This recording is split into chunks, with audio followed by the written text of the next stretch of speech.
Là, ça peut accrocher. Dans le village, avant, il y avait donc Jacqueline, qui était née ici. Elle qui était vraiment avec le sauvage tout le temps. Et à la suivre, j'ai appris, en fait, qu'il y avait plein de plantes qui se mangeaient. Et j'ai commencé à les regarder autrement. Et je me suis rendu compte que ça avait bon goût.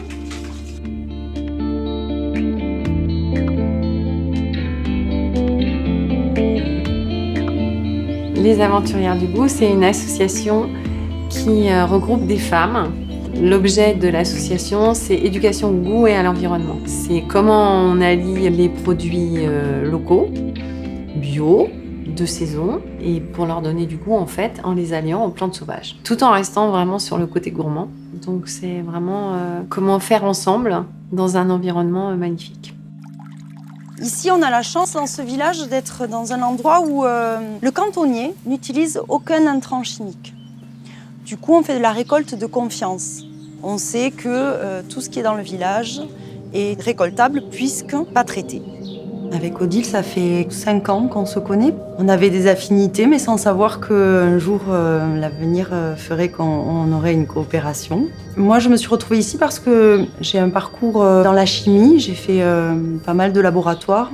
Entre 2 contrats, j'étais souvent à faire de la restauration, donc j'ai acquis un savoir-faire au niveau de la cuisine, parce que c'est quelque chose qui m'a toujours plu. Les plantes, elles ont aussi une âme pour moi. Et donc, étudier un peu cette âme des plantes, c'est ce qui m'a attirée. J'étais arrivée à un moment où j'avais besoin d'une activité qui fasse sens pour moi, qui soit vraiment cohérente avec aussi ma manière de voir la vie et l'écologie et le prendre soin de la terre. Et ces plantes, de les voir comme des alliés de santé, mais de pouvoir les associer à des produits gourmands, eh ben, c'est aussi une manière de les ingérer et de profiter de leur belle énergie. Comme on est gourmande, on aime bien aussi associer du bon vin à notre cuisine. On fait des belles rencontres ici aux alentours. Mais du coup, ce qui est chouette, c'est qu'il y a surtout des vignobles avec des gens qui sont dans le même état d'esprit que nous, quoi. Dans l'esprit de qualité.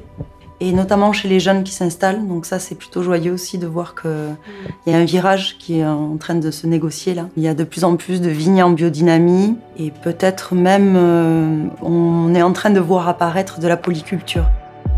Moi, je trouve qu'ici, on a ce sens-là d'être au rythme des saisons et d'être dans les savoir-faire ancestraux, on peut dire. Et c'est plus facile ici. Nous, on fait une cuisine avec des humains, quoi.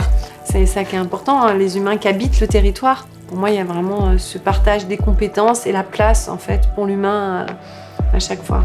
Pour moi, en Drôme, j'ai vraiment trouvé cette présence forte de la nature. Et je crois que quand on est face à ça, on peut que être dans le respect.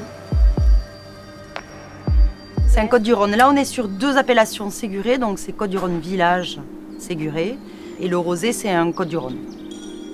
Je crois aussi que chez les vignerons, il y a beaucoup de femmes et qu'elles amènent bien leurs pâtes. On sent bien l'énergie féminine dans certains des vins qu'on peut goûter ici.